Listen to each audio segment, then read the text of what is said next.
Groin pen में हमारे 3 muscles होते हैं जो डिपेंड करता है। एक जिनका ट्विस्टिंग सपोर्ट होता है, उसमें ग्रॉइन इंजरी बहुत कॉमन होती है।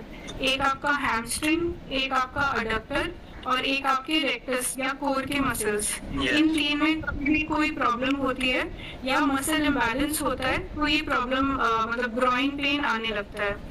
दूसरा चीज होता है कि कुछ ग्रोइंग एज वाले बच्चे होते हैं जिसमें हड्डी में हल्की सी सूजन आ जाती है बिकॉज ऑफ द ट्रेनिंग जो वो करते हैं, ओवर ट्रेनिंग हो जाती है जिससे भी ग्रोइन में पेन होता है। तो ये हमारे 2 मेन कंडीशन हम बोल सकते हैं। इसके लिए सबसे पहले हमारे कुछ टेस्ट होते हैं, जैसे अडक्टर स्क्वीज टेस्ट। तो हम नी को फोल्ड करके उनको बोलते हैं कि अंदर की तरफ प्रेस करके देखेंगे पेन आ रहा है कि नहीं आ रहा है। फिर वॉकिंग में पेन है कि नहीं, रनिंग में पेन है कि नहीं, उसके हिसाब से हम ग्रेड करते हैं कि उसका इंजरी लेवल कितना है और किस लेवल एक्सरसाइज से हम शुरू करते हैं।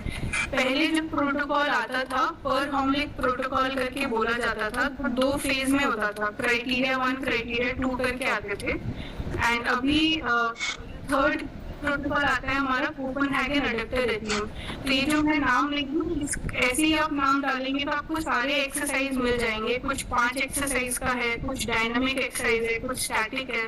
तो उस तरीके के प्रोटोकॉल रहते हैं एंड काफी लोगों को इससे नाम पड़ जाता है।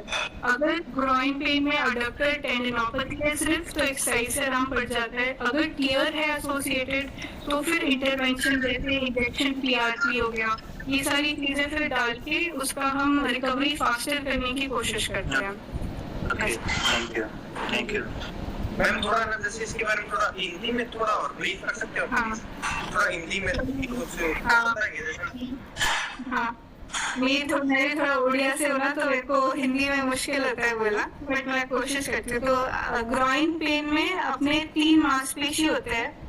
तीनों मांसपेशी में किसी भी एक में अगर कमी होती है तो क्या होता है, दूसरे मांसपेशी पे लोड ज्यादा पड़ जाता है। अब कोई भी अपने हिसाब से ज्यादा लोड उठा रहा है तो उसमें इंजरी होना बहुत कम है।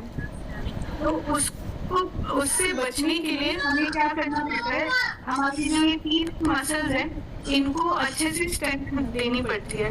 कभी भी आप इंजरी से हम वापस लाते हैं तो सबसे पहले हमें उस मसल का स्टैमिना बढ़ाना पड़ता है, एंड्योरेंस बढ़ाना पड़ता है। तो हम आइसोमेट्रिक होल्ड कराते हैं जिसका एक टारगेट होता है कि आप 45 सेकेंड होल्ड करें, 45 सेकेंड के 5 रेपिटेशन करें और 2 मिनट का आप रेस्ट ले सकते हैं हर रेप के बीच में। इससे धीरे धीरे आपके मसल का स्टैमिना बढ़ने लगता है और फिर जैसे स्टैमिना बढ़ा तो आप स्ट्रेंथ वाली चीजें कर सकते हैं। तो जो मशीन आइसोमेट्रिक्स किया, फिर मशीन पे स्ट्रेंथ ट्रेनिंग करेंगे आप।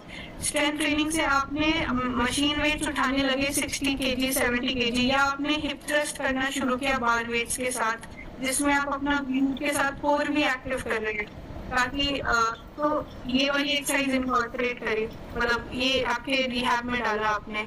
उसके अलावा जैसे आपकी स्ट्रेंथ आई फिर उसको पावर में कन्वर्ट किया और फिर लैंडिंग एंड जंपिंग ड्रिल्स किए, फिर जाके गेम में वापस गए।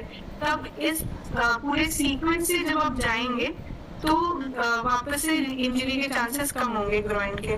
तो मेन आपका इसमें भी हैमस्ट्रिंग्स हो जाते हैं, आपकी कोर की स्ट्रेंथ हो जाती है, प्लस दोनों साइड में बराबर इक्वल स्ट्रेंथ होना चाहिए। इसीलिए मैं बोल रही हूँ कि जब भी आप मशीन वेट करें कभी डबल में सिर्फ डबल नहीं करना है, सिंगल पैर का भी ट्रेन करना है। नहीं तो एक मसल वीक, एक स्ट्रॉन्ग, एक ओवरलोड होगा, फिर वो इंजर हो जाएगा। होता है काफी लोगों को, सॉरी बायोमैकेनिक्स में